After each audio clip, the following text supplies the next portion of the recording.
का टॉपिक है लेप्रोसी,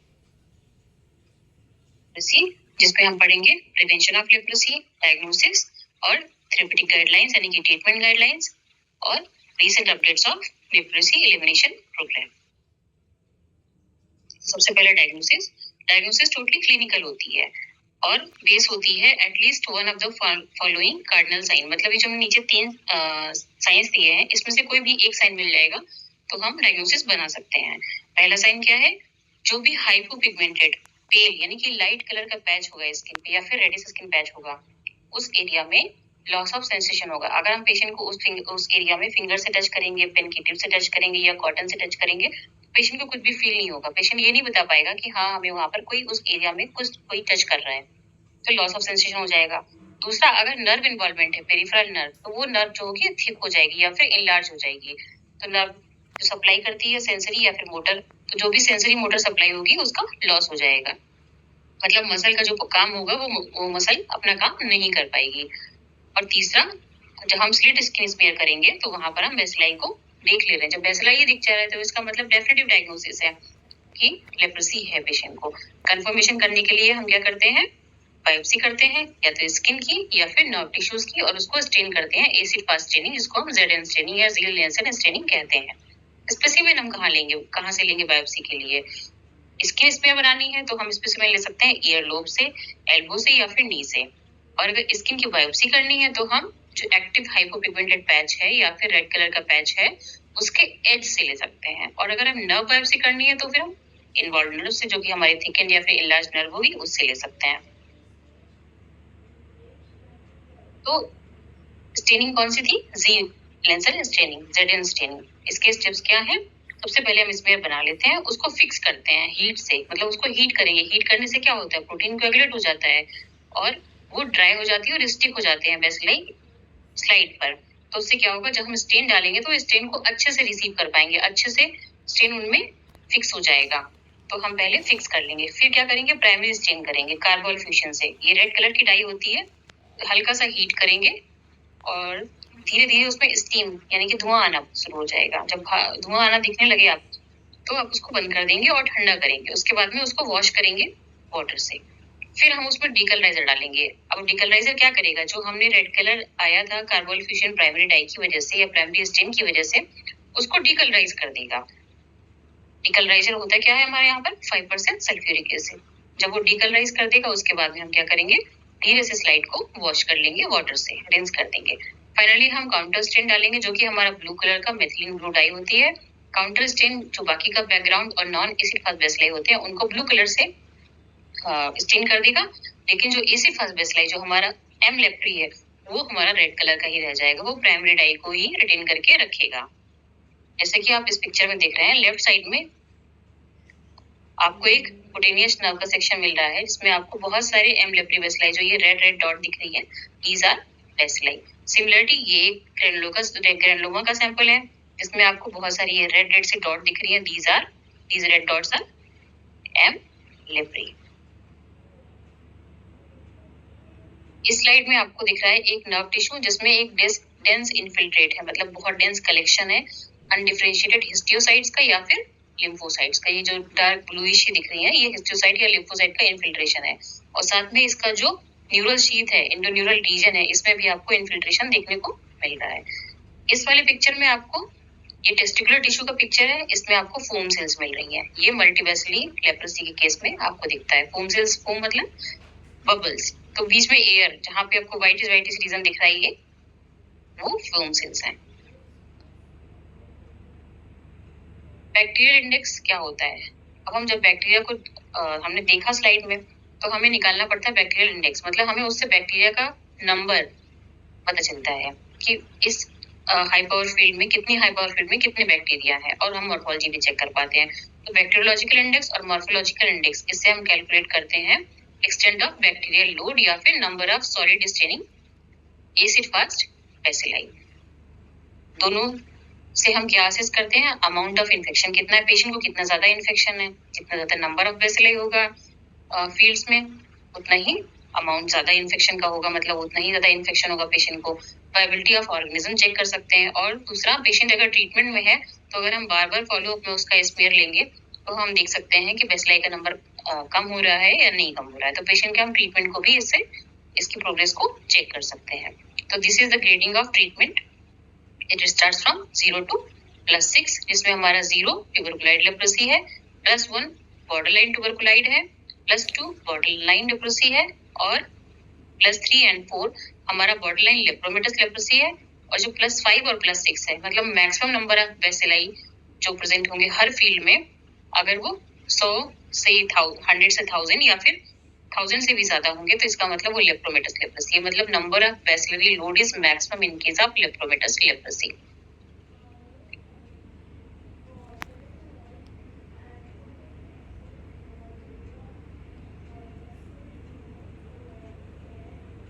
अब जो रिवाइज्ड क्लासिफिकेशन और ट्रीटमेंट प्रोटोकॉल आया था, जो इफेक्टिव हुआ है 1 अप्रैल 2025 में, उसमें हमारी जो ड्रग्स हैं वो 3 ड्रग्स हैं। मल्टी ड्रग थेरेपी में 3 ड्रग्स हैं, रिफैम्पिसिन, डेप्सोन एंड क्लोफाजेमिन।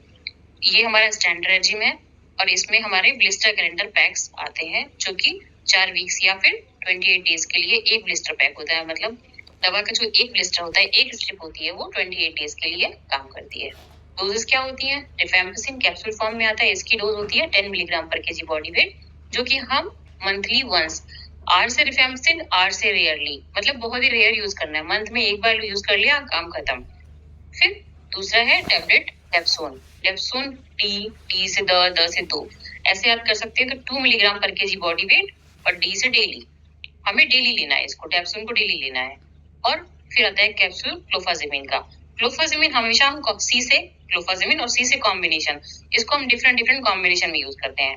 6 मिलीग्राम पर केजी बॉडी वेट के हिसाब से मंथ में एक बार, यानी कि फर्स्ट डे ऑफ ट्रीटमेंट ले लेंगे, और बाकी के डेज में हम 1 मिलीग्राम पर केजी बॉडी वेट के बेसिस पे क्लोफाजेमिन को लेंगे, कॉम्बिनेशन में लेंगे। तो रिफैम्पिसिन इज रेयर, यानी कि वंस अ मंथ।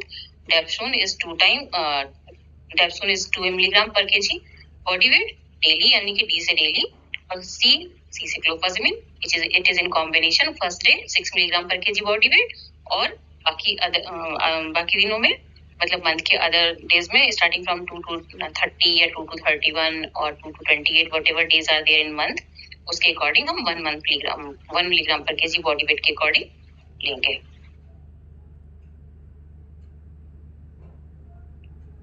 ये हमारे ब्लिस्टर पैक्स हैं, जो कि ये ग्रीन कलर का ब्लिस्टर पैक जो हमारा पुराने रेजिम्स में आता था, ये ग्रीन कलर का होता था, ये पॉसिबली अडल्ट ब्लिस्टर पैक है। पिंक कलर का पैक मल्टीबेसलरी अडल्ट ब्लिस्टर पैक है। बच्चों के लिए हमारा ये ब्लू कलर का ब्लिस्टर पैक आता था पॉसिबेसलरी के लिए, और ब्राउनिश आता था मल्टीबेसलरी ब्लिस्टर पैक फॉर। ये हमारा थेरेप्यूटिक गाइडलाइन है, जो अभी करंट सिनेरियो चेंज हुआ है, करंट गाइडलाइंस आई है, उसके अकॉर्डिंग ये हमारा फाइनली मल्टी ड्रग थेरेपी का रेजिम्स है, जो डिफरेंट एज और पॉसिबेसलरी और मल्टीबेसलरी लेप्रोसी के अकॉर्डिंग बनाए गए हैं। इसको मैंने थोड़ा सा समराइज करके डिफरेंट फॉर्म में लिखा है, जो कि मैं आगे की स्लाइड्स में बताऊंगी। सबसे पहले हम एडल्ट की बात करेंगे। तो एडल्ट की बात करेंगे तो भी क्या ट्रीटमेंट गाइडलाइन है। हम एक 2x2 बॉक्स बना लेते हैं। 2x2 बॉक्स, ये हमारा 2x2 बॉक्स है। अब हमने इसमें क्या किया, वंस अ मंथ, जो कि हमें पेशेंट को जो हम दवा दे रहे हैं, मतलब जो भी ड्रग डिस्पेंसर है, जो भी ड्रग डिस्ट्रीब्यूटर है, वो दवा जब दे रहा है सेंटर पे, तो अपने सामने वो पेशेंट को खिलाएगा। इसका मतलब ये सुपरवाइज्ड है। तो सुपरवाइज में हमारी 2 ड्रग्स आती हैं, आर और सी। फिर बाकी के हम पूरा ब्लिस्टर पेशेंट को पकड़ा देते हैं, यानी कि बाकी के जो बियॉन्ड फर्स्ट डे है, वो पेशेंट अपने आप से लेगा, तो वो हमारी डेली एडमिनिस्टर्ड डोज होंगी। तो हम करेंगे क्या, एल से लेप्रोसी, और मैंने अपनी पिछली क्लास में बताया था आपको, एल अगर हम कर्सिव बनाते हैं या स्मॉल केस में बनाते हैं तो कैसा दिखता है, लगभग 6 की तरह दिखता है। ठीक है, तो जब 6 की तरह दिखेगा तो आर से रिफैम्पिसिन और आर से रेयरली, यानी कि वंस अ मंथ हम यूज कर रहे हैं 600 मिलीग्राम पर केजी। एल लुक्स लाइक 6, तो 600 बोल रहे हैं ना, तो उस 100 को हमने उठाकर यहाँ रख दिया, 600 और 100 निकल रहा है, दैट इज 100। तो डेप्सोन इज 100 मिलीग्राम पर केजी बॉडी वेट। 100 मिलीग्राम का हम देंगे डेली सेल्फ एडमिनिस्टर्ड डोज है, मतलब पेशेंट खुद से खाएगा। और फिर हम नीचे लिखेंगे, नीचे वाले ब्लॉक में लिखेंगे सी, यानी क्लोफाजेमिन। क्लोफाजेमिन कॉम्बिनेशन में था, तो फर्स्ट डे जो होगा वो 300 होगा, और सेकेंड डे के बियॉन्ड जो भी होगा वो 50 मिलीग्राम होगा। इतना डोज हो रहा है, तो याद कैसे करना है? हमने 4 ब्लॉक्स बनाए।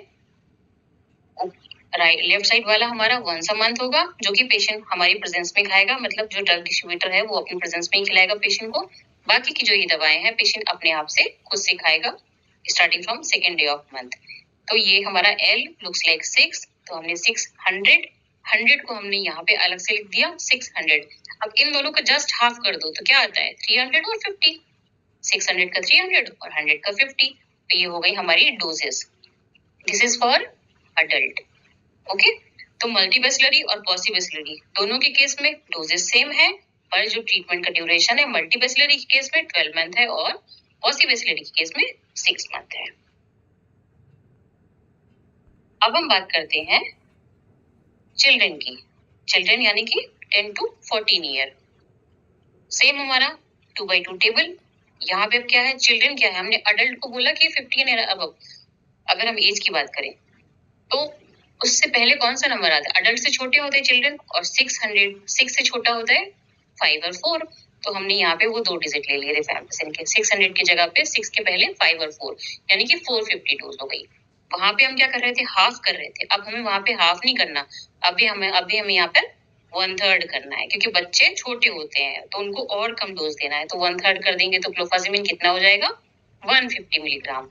और यहाँ पर दोनों में 50-50 आ रहा है, तो हम यहाँ पर वापस से 50-50 दोनों में लिख दे रहे हैं। और वो पेशेंट को डेली लेना होगा, मतलब बच्चे को डेली लेना होगा जिसकी एज है 10 to 14 ईयर ऑफ एज। तो जो ये वाला ग्लूफाजिमिन है वहां पर हम अडल्ट को दे रहे थे डेली, लेकिन यहाँ बच्चे के केस में हमें कम डोज देनी है, पर हम टेबलेट तो हमारे पास 50 ग्राम की है, तो हम उसको ऑल्टरनेट दे देंगे। ट्रीटमेंट का ड्यूरेशन सेम होगा 12 मंथ और 6 मंथ। तो याद हो गया के लिए अगर मल्टीबैसिलरी है। अब सिमिलरली अगर 10 साल से छोटा बच्चा है या फिर उसका वेट अगर हम देखिए रेंज में तो 20 से 40 किलो के बीच में है, या फिर 40 किलो से कम है, तो क्या गाइडलाइंस है? तो सिंपली हम सेम वैसे ही टेबल बनाएंगे। R से रिफैम्पिसिन, D से डैप्सोन, C से क्लोफाजिमिन इन कॉम्बिनेशन। रिफैम्पिसिन का जो डोज होता है, जब हमने टीबी की बात करी तो भी रिफैम्पिसिन का डोज क्या था? 10 मिलीग्राम पर केजी बॉडी वेट। यहाँ पर भी हम 10 मिलीग्राम पर केजी बॉडी वेट। याद कैसे करेंगे? 10 साल से छोटा बच्चा है तो रिफैम्पिसिन का डोज 10 मिलीग्राम पर केजी बॉडी वेट। डी से डैप्सोन, डी से 2 या 10 से 2 तो 2 मिलीग्राम पर केजी बॉडी वेट, और डी से डेली। सी क्या है? सी हमारा वही जो अभी हमने बड़ों में दिया था, यानी कि 10 से 14 साल के बच्चे में दिया था, वही हमारा सी का डोज है। यानी कि जो फर्स्ट डे सुपरवाइज लेगा कैप्सूल क्लोफाजिमिन का वो हमारा 100 मिलीग्राम का होगा। और यहाँ पर जो क्लोफाजिमिन 50 मिलीग्राम का टेबलेट है या कैप्सूल है वो डेली नहीं लेना है, वो ट्वाइस वीकली लेना है। मतलब और छोटा बच्चा हो गया, 10 साल से छोटा बच्चा है तो हम क्या कर रहे हैं? हफ्ते में केवल 2 ही बार दे रहे हैं। तो अडल्ट को हम हफ्ते में 6 दिन दे रहे थे, फिर 10 to 14 ईयर में आया तो हमने हफ्ते में 3 बार दिया, मतलब ऑल्टरनेट दे दिया। और फिर अब और छोटा बच्चा हो गया, 10 साल से छोटा बच्चा हो गया, तो क्या हुआ? सिर्फ हफ्ते में 2 बार देंगे। तो हमारी क्लोफाजिमिन की जो डेली डोज है वो कम होती चली जा रही है और उसकी फ्रीक्वेंसी वीकली कम होती चली जा रही है। ड्यूरेशन ट्रीटमेंट की सेम रहेगी, मल्टीबैसिलरी के लिए 12 मंथ और पैसिविलरी के लिए 6 मंथ।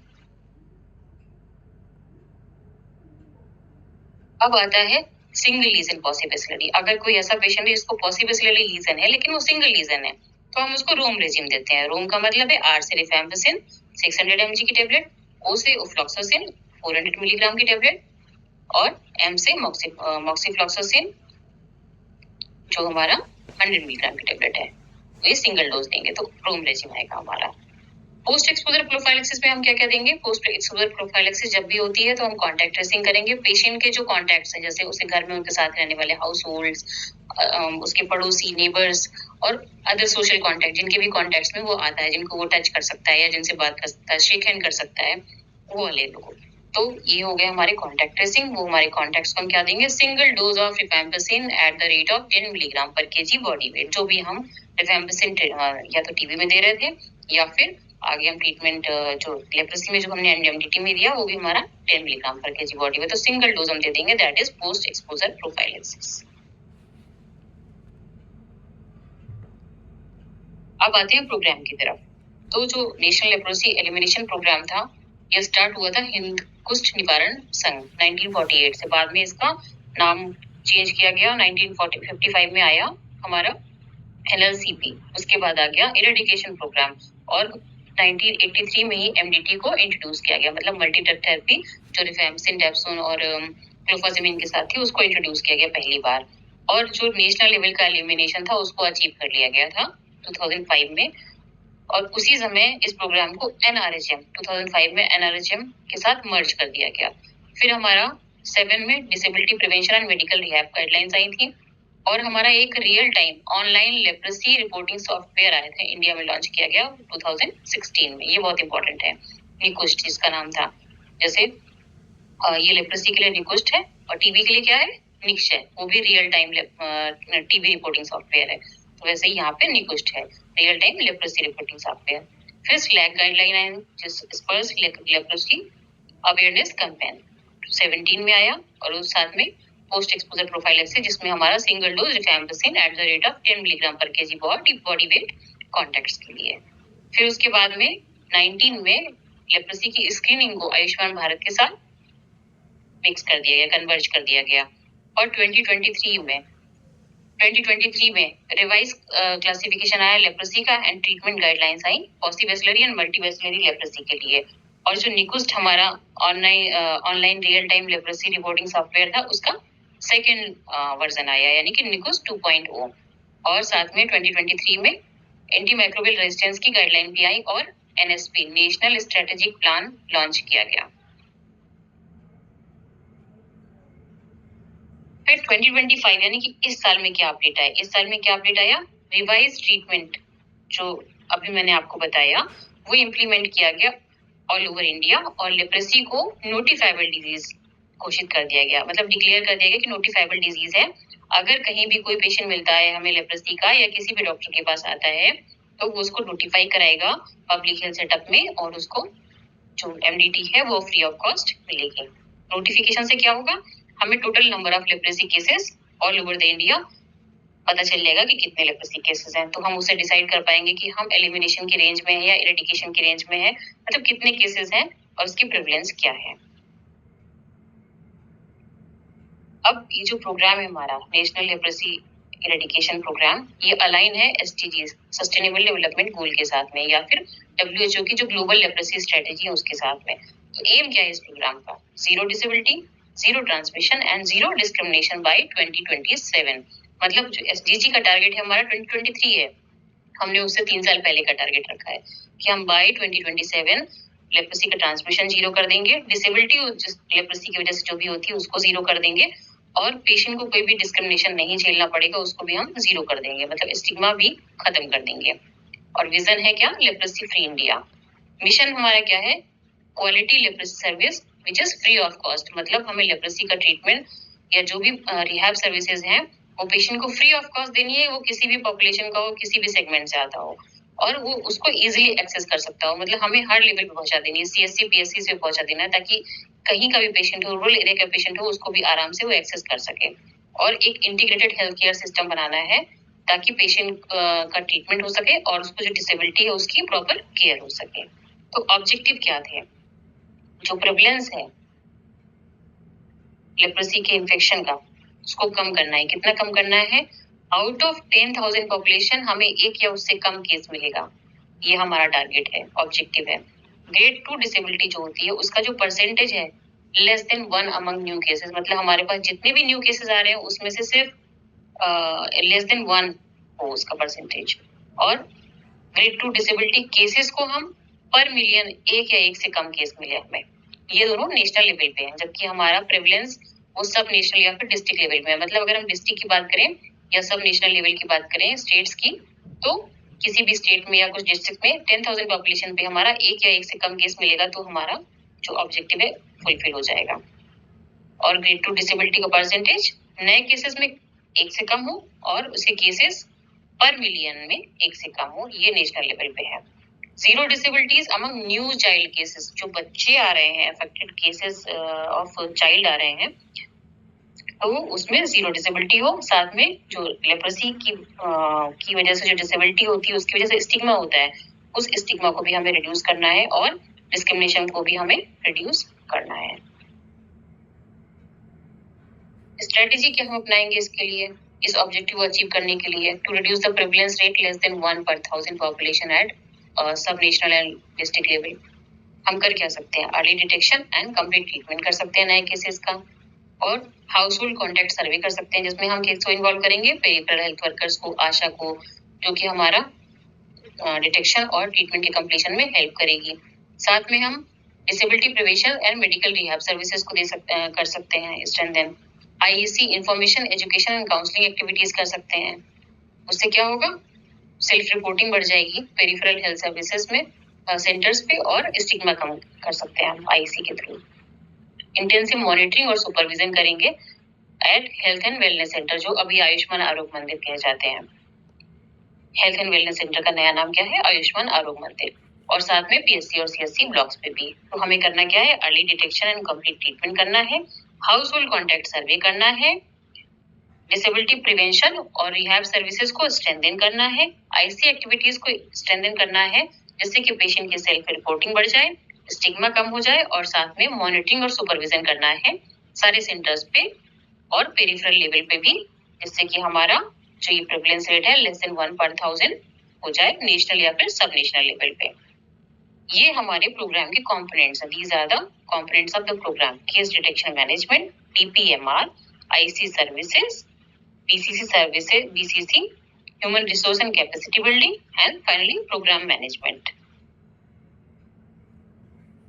अब जो एग्जाम में क्वेश्चन पूछा था, स्पेशली पीजी एग्जाम में, पीजीएम एग्जाम में, नीट पीजी में, ये की सिंबल दे दिया था, आइडेंटिफाई द सिंबल, या फिर एनएलईपी का सिंबल क्या है? तो ये हमारा सिंबल है hand which is holding a lotus flower.